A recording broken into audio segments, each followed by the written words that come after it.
This podcast is for educational and entertainment purposes only. Nothing stated on it, either by its hosts or any guests, is to be construed as psychological, medical, or legal advice. Thanks for listening.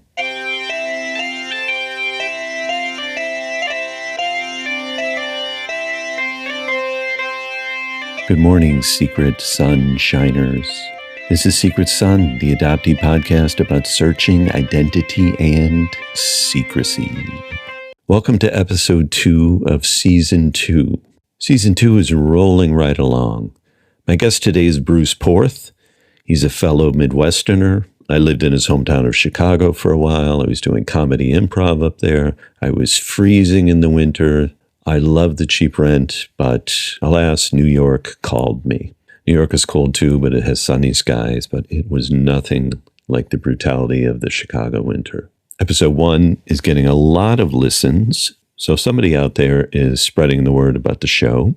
It's great to see those downloads coming in. Bruce and I today, we're going to talk about searching, how it changes one's identity, how your identity is before you search, the kind of flux nature of it. Talk about Chicago a little bit, and a great many other things. There's some kind of problem with my microphone in this episode. I'm not sure quite what it is. It's not up to snuff. We cleaned it up in the editing room, in post, but it's still subpar, so apologies for that. Next week will be better. That's the Secret Sun promise. If you want to help keep up the technical quality of the show, why not go to patreon.com/secret_sun. That's patreon.com/secret_sun. You can be a one-time donator or become an ongoing patron. Hey, why not help keep the show going? Thanks for listening. Here is Bruce. So I'm with Bruce Porth, one of my lovely patrons. So season 1, Bruce, as you know, was about secrecy. That was the focus. In season 2, we're focusing on identity. Because secrecy, I feel like I've talked enough about. Now I'm obsessed with identity and my apparent lack thereof. And I'm trying to talk about identity until I get clarity, like I did on the secrecy. So I'm wondering if you're up for it, talking a little about identity. How was your identity before you searched? And maybe a little about the search, and then how identity changed. Okay. Yeah. Thanks, Mike. It's great to be here. And I love what you're doing with the podcast. And I heard some early episodes, and then I realized you were on Patreon. So I jumped right away as a supporter. I appreciate the opportunity to be on the show because I've been an avid listener. So identity. Yeah. I think this is a great progression, going from secrecy and now doing a deeper dive into identity. For me, identity, I think is going to be an ongoing progression for probably the rest of my life. I lived with, a certain identity, and growing up in my family, adoption really wasn't an allowable topic. There's a number of other adoptees that I've gotten to know where it was a similar situation. For me, it feels like there were 2 babies that were presented to my family 10 days after I was born. That's when I was placed. And one of those babies was my original identity. And that baby promptly got put into a closet in my family and never saw the light of day again. And that baby never got fed. It never got nourished in any way. It never got love and was basically exiled. My process of healing has been a process of slowly opening that door and recognizing what's there. And, unfortunately, when you take something like that, an integral part of who I am, and lock it up for a long period of time, it grows pretty angry and pretty desperate. My process of healing has been, reclaiming this identity, reclaiming this part of me. And it's not trivial. It's a huge, huge part of who I am. It's quite a bit different than being adopted versus being kept. A kept person grows up with an identity that's based on a continuum of the generations. And for me, it felt like, growing up as a tree without roots. Imagine a tree trying to nourish itself, trying to leave, in the summertime and just trying to stand up through life without roots. And it literally felt that way, or it felt like a building without a foundation, but a sub-basement that was filled with demons. And so coming to terms with that and then building an identity or incorporating both identities is what the challenge is, and not feeling this sense of loyalty to one or the other, but having it, be a both and is an ongoing challenge for me. So, for me, I was born in Chicago in 1967. I think you might have been born in Chicago in 1967 as well. Is that true, Mike? Oh, I wish. No, I was born in St. Louis and not in 1967. Yeah. My adopted name is Bruce Porth. And, it took me a long time because of the environment in which I grew up and where, adoption was a taboo subject. The whole idea of searching never even dawned on me. It just remained unconscious and quite a bit out of reach. And it wasn't until I was in my 20s and fell in love and then had that relationship end. It was just like night and day. Like all of a sudden, I knew that I needed to search. And I had not really fully embraced the fact that I was adopted, I think, and all that came with it. I mean, there's so much that comes with that because it's such a profound experience, and the damage and the wreckage from it goes so deep. I've heard Anne Heffron talk about it in terms of there being a raging inferno inside of us. And that's certainly true for me. My process has always been, how do I not get burned by that inferno through most of my life? And now I'm moving, closer to that fire. I would say I was borderline delinquent. I was so angry and I was stealing all the time and horrible grades and hanging out. I guess I was the disreputable. No, I kind of aspired to be a delinquent. Like in high school, I really wanted to be part of the cool kid, the cool kid clique. And, the real badasses, that's, they seem to possess a certain strength and a certain immunity from, some of the vulnerabilities in life that I think I found pretty difficult, but I could never be that tough. And so it's always fascinating to me to hear which direction adoptees go in. I went in the other direction of being, the good adoptee.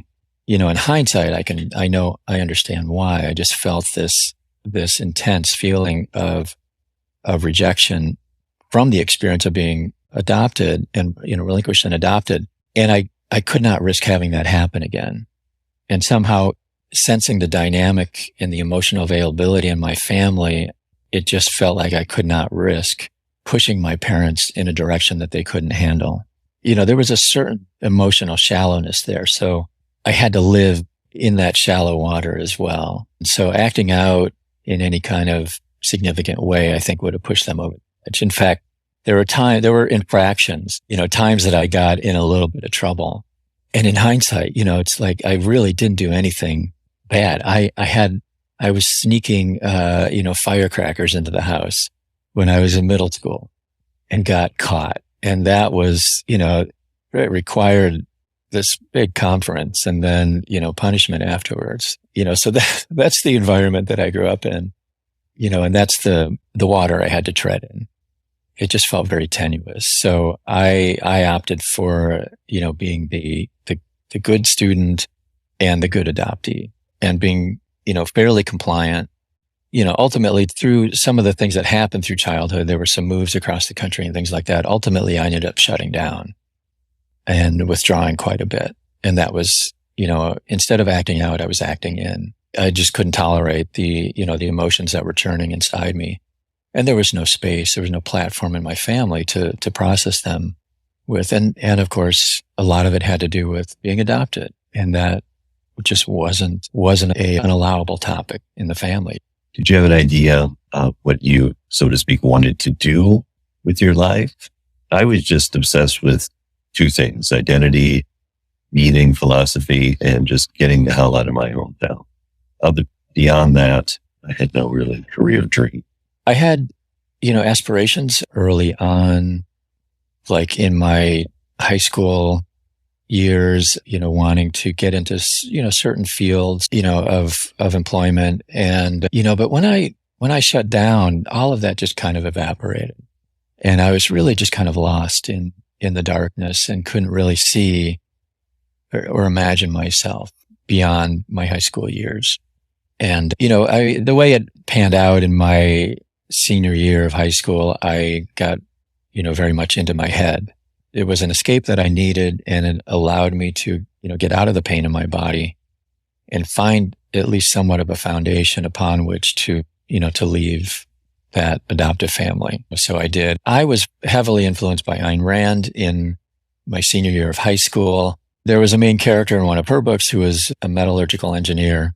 I was interested in engineering. So I actually became a metallurgical engineer through that initial inspiration and continue to be to this day. I had a summer of Ayn Rand. I read Atlas Shrugged, and then I read no novels. That summer cured me of novels. Yeah, I think for me, it was just kind of a grasping for some form of an identity. For me, I never felt like I could be who I was because I just didn't know who I was. And there was certainly nobody helping me trying to figure out who I was. And the role models in my life were not strong enough that I wanted to aspire to be them. Meaning primarily my main role model, which would have been my adoptive father. Like I mentioned, I would aspire to be, in the crew of tough kids, in high school. They seem to have a strength that I wanted to have. And there's that cliche, people say, oh, just be yourself. And that, when people would tell me that, it would strike terror in me because there was no self. It had been robbed from me, by adoption, but it had also been eroded in my family. Like trying to deconvolve the dysfunction in my family and the trauma associated with that from the trauma of adoption is really kind of impossible. And the two are sort of like, constructive interference. They just kind of compound each other. Here I am trying to operate in life, trying to launch into, my college years without any kind of solid foundation or any meaningful identity whatsoever. Although getting up in my head was sustainable for a little while, eventually my body, had to have its say. And it did. And I ended up kind of going into a really deep depression my freshman year, but still being enough in my head that I could function. But it was terrorizing what was coming up for me. It was sort of touching that raging inferno inside of me, but I had no language for it at the time, no context whatsoever for it. But I would go for like really long walks in the evenings, just trying to, settle my nervous system or find some kind of footing to stand on and figure out some kind of identity that I could claim as my own. I couldn't. At one point, I remember thinking consciously, like, who can I be? Who can I be like? And I thought about my high school geometry teacher who I really liked. But the whole idea of just being myself never dawned on me. I hated those books like What Color is Your Parachute? Because it was always like, well, what do you like? What do you want? I was like, no idea. That's why I'm reading this book. I don't know. Yeah, I think Nancy Verrier's second book was, or at least the second half of that book, had a lot of exercises in it similar to that, as a way of searching for self. Were you thinking, let's call it a wandering phase? Are you thinking you want to search?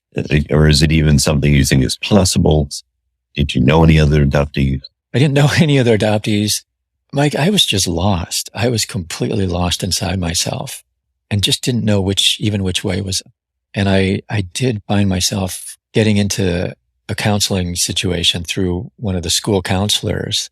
And I did disclose that I was adopted, but it was never a topic that we could discuss. At one point he asked me if the pain I was in might have something to do with adoption. And I vehemently said, no, absolutely not. Like, it was territory that I really was not equipped to step into at that point in time. That's what we need. We need someone to say, all this is stemming from adoption. Don't ask us, Right. But I think my nervous system at the time would not have been able to accommodate that reality. It would have been too much. And that whole process was just of confronting that raging inferno without the language or the context or any understanding was a form of re-traumatization as well. So it was really kind of compounding itself in the moment. Did you think you had to leave Chicago to forge an identity? Did you leave for school? Yeah, I left for school, but we had moved across the country at that point in time. So, I had spent 3 years in Houston, Texas by then. So, and I went back to the Midwest for school, which was, I basically spent my junior year of high school daydreaming every single day about running away from home. It was what sustained me through that year. And then it was my senior year when I found Ayn Rand, and I found a neighbor friend who was, very much into Ayn Rand as well. So, the two of us just did this kind of deep dive, not into her novels, but her philosophy books as well. But I'd never considered searching until this relationship ended when I was in my 20s. And that put me in touch with a level of pain, a level of conscious pain and awareness that I had never confronted before. And then there was this voice that came up inside me that was so clear and so immediate that said, I have to find my mom. And I don't consciously remember ever thinking that prior to that point in time. So that's what I went about doing. Do you think this relationship ending had something to do with where you were? Could you track it back to something about adoption? Like you were unavailable, or you were too lost, or I don't want to psychoanalyze everything. So was she like, look, I'm not your mom, all right? No, there was not even that level of awareness, within the relationship. It was my mid-20s. That's what you do. I had a little bit of 12-step work, through AA and Al-Anon at that time. I was starting to find some language. I was starting to do some inner work, but I was really just at the beginning of it. So I had really no context for what was happening. I just know that I allowed myself to be loved into a deeper level than I ever had been before. So, the relationship took me to new territory inside myself, and really, vulnerable territory. I wasn't aware of how thin the ice was that I was skating up in allowing myself to be that vulnerable. And so when the relationship ended, I basically fell through that ice. Then you realized you had to search. It was just crystal clear at that point in time. Yeah, like I was very much crippled in the relationship. I just had a narrow space in which I lived, and that's what ultimately ended the relationship. Was I needed it to stay within a certain confines, and stepping out into the world in a deeper way in the relationship it just felt too threatening to me with where my nervous system was at the time. So my girlfriend at the time, she really was kind of finding herself in different ways and was really wanting to go out in the world and explore. And I was still very much needing to stay hidden. The relationship was untenable because of that, even though I think we cared about each other, quite deeply.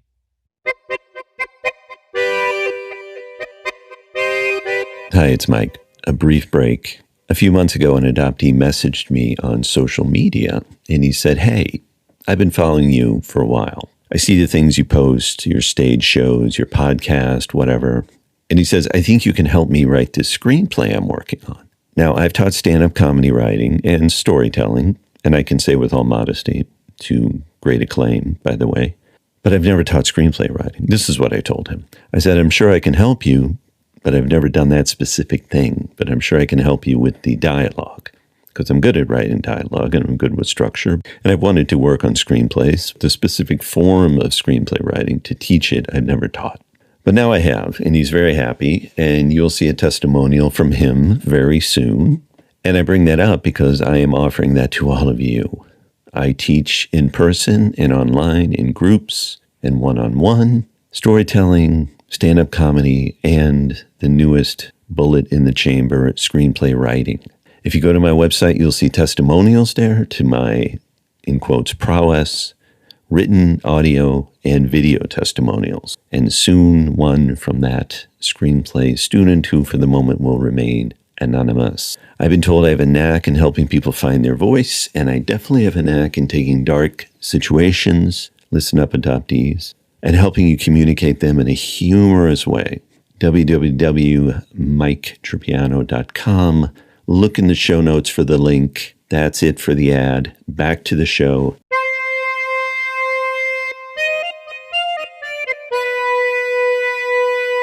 So that launched me into my search. This was the mid to late 90s.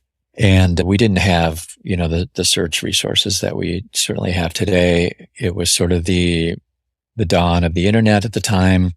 And I remember I bought one of the first laptops that was ever produced. And somehow I realized that this was going to be a tool that I could use for searching. And I found this internet mailing list called AIML, Adoptee Internet Mailing List. Very, very crude, kind of precursor to what eventually would become, our social media today. And there were adoptees on there that were, sharing posts. They would go through a moderator and they would get publicly, listed. And so I'd come home from work every night, check in on that list. I was finding community, even though I was still, at such a superficial level of understanding of just how expansive this wound of relinquishment and adoption is. At the same time, I'd reached out for my non-identifying information from the Lutheran welfare services that I was adopted through. And that, that's basically useless. I did get a letter that was handwritten by my foster mother. I was in foster care for 10 days prior to my adoption. And she was just describing various aspects of, how I behaved and how I slept and how I ate. And I don't know that it ever got passed on. It was designed to be passed on to my adoptive parents. And I don't know that it ever was passed on, but it was pretty significant for me, but really not that much information.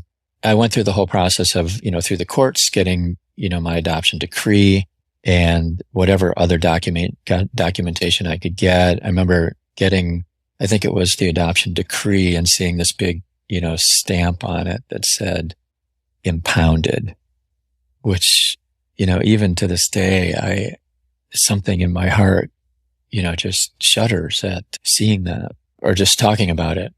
But I'm sure, can I ask you something? How's your relationship to authority growing up? Because I thought all authority, I think a lot of it stems from just this institutional held, pushed away by these institutions. But to me, growing up, I just thought all authority, the typical rebel attitude, all authorities, BS. I didn't tolerate authority too well. And my adoptive father was somewhat of a hollow dictator. So we ended up being pretty much alienated, certainly for most of my adult life.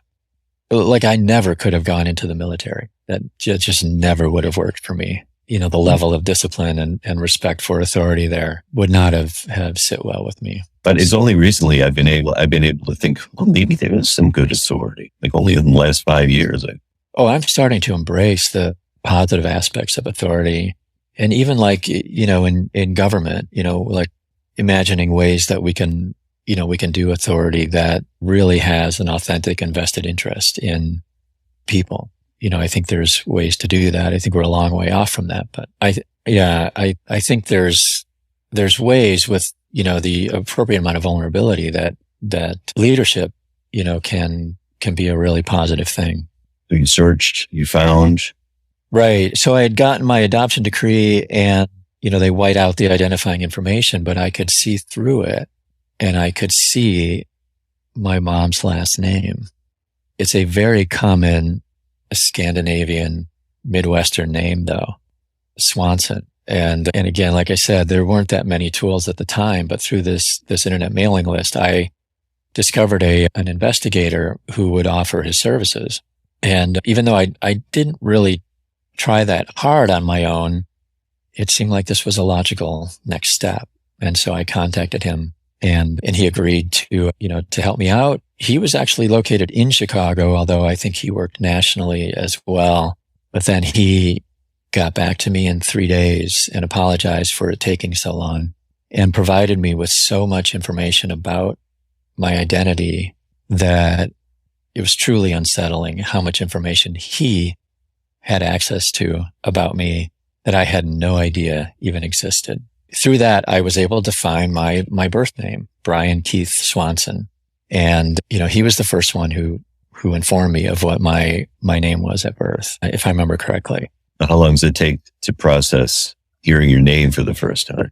I'm still working on it. And like with my mom, for the longest time, I just called her by her first name. It's only been in the past 3 or 4 years that I actually refer to her as mom. That is a whole new identity for her and for me. How was it regarding the name Brian? Were you like, oh yeah, that makes sense. That fits better. It's interesting that the name I grew up with, is a BR name as well. It is interesting that at work sometimes, I work with a lot of people on various projects at different times. And so I get to know somebody and then I won't work with them for 2 or 3 years. And sometimes I'll see those people in the hallway. And there have been times when people don't remember my name and what they call me is Brian. And they don't know that that's your birthday. And they have no idea that I'm even adopted. So I think that's kind of interesting. So maybe from that perspective, it is a part of my biological identity that they sense in some way. I didn't have any strong feelings about the name. I did ultimately find out that I was named after 2 members of the Rolling Stones, so Brian Jones and Keith Richards. I remember thinking I was never a Stones fan.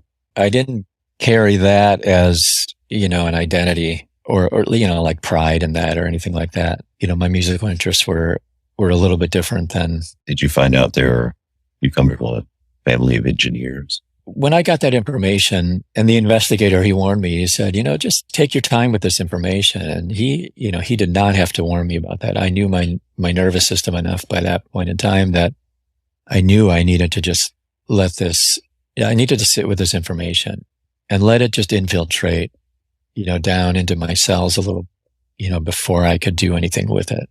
And I waited about 6 months and then sent my mom a written letter that coincided with my 30th birthday, and then got something back from her a couple of weeks later. Reunion was unfolding, beautifully. We started getting to know each other just through mail, initially. I did go out and I met her the following year. It was about a year and a half later. I drove out to the Midwest and so we got to meet face to face. She was somebody that loved children. And so after I was born, she was a junior in high school.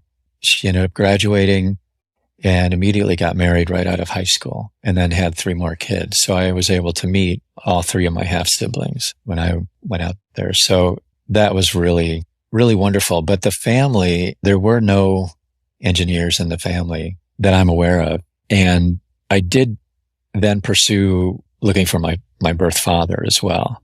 My mom, had no reservations about sharing that information with me.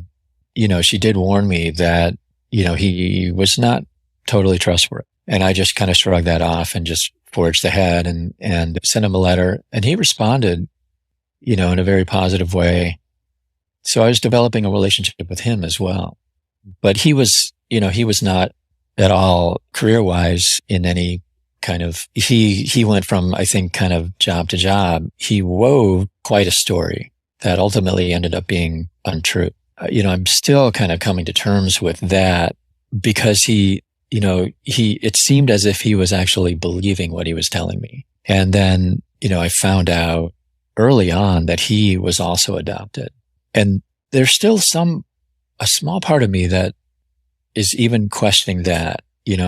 I'm assuming that it's true, but given the level of his untrustworthiness, I'm not entirely sure that it's true, but I'm going on the assumption that it is. And certainly his behavior, I think, would suggest that there was some unresolved trauma there because he basically he had created a whole fantasy life for himself, including telling me that I had 2 half siblings from him, and one of which was an engineer in my same field, and the other of which was a famous movie actress, and proceeded to tell me lots of details about their lives.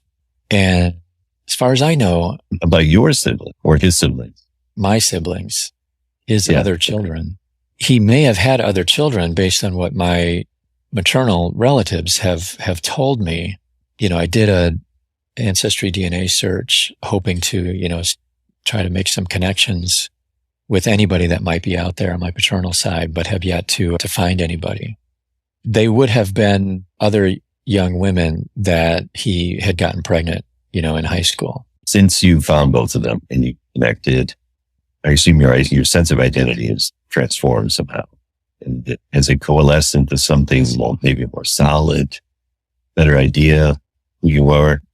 This thing about fusing the original, the pre-surge selves and the post-surge self is something I deal with. I'm trying to live more and more from the both and perspective, not an either or perspective. And as a young person, and growing up, even well into my adult years, the world was very much an either or world. I think I'm going to be continuing to form identity for probably the rest of my life, given how much it was fractured from the beginning. That used to be very unsettling for me. And I'm really embracing the fact that, I'll be healing this wound for the rest of my life. There's a great deal of relief in that because I think on some level I felt like I needed to figure it out before I could really be fully alive. And now I realize, I can move towards being fully alive while I'm still doing all of this work. I think, for me, there's so many tools out there now. There would be times that I would go through where there would be things that would come up in me that basically felt so confining that I couldn't imagine my life going on, almost as if I was just being compressed out of existence. And despite that, various levels of grief and despair and rage, it's always seemed like there was this, and I wouldn't necessarily experience it in the moment, but I would eventually come around to this belief that if life allowed me to be here, then life would offer some way to allow me to stay. And so I believed that if I could just find the right tool or the right, community or the right therapeutic approach or just the right touch, from another person, that would be enough to get me through. That's how I've been operating and getting by. You're plugged into the adoptee world. Yeah. I mean, I found the broader adoptee community about 4 years ago. And I just stumbled onto one of Haley's episodes that happened to come through my YouTube feed. And it was transformational. And that led me into the broader community, a community that I just never knew existed. I had a smaller community of other adoptees the previous 10 years, but it wasn't enough to bolster that raging inferno that was inside me. I needed a very wide array of resources to help me build a function that I could really, that would support me and support my, healing process and support all of the directions I needed to go in and the depths I needed to descend to in order to find out who I am. But the raging inferno was it a lot of rage? Were you lashing out at people? That and depression? Right. Most of how it manifested for me was in the acting in, not acting out. So my identity was really wrapped around a lot of my wounded parts, so carried an inordinate amount of shame in me, so my identity would be wrapped around that, or my identity would be heavily wrapped around being a traumatized person, which, really interfered with my relationship with my wife and my kids. That makes it a challenge for you to even do the show, kind of. Because I think, well, I don't want to be wallowing. So often people say, "Oh, you're wallowing." I want to talk about secrecy and identity. I don't know. Is that wallowing? I'm trying to get clarity. Well, I think sometimes if people really go to the depths of their despair and their pain, it can make a lot of other people pretty uncomfortable. I'm okay with that now. If the depth of my grief makes you uncomfortable, that's not my problem.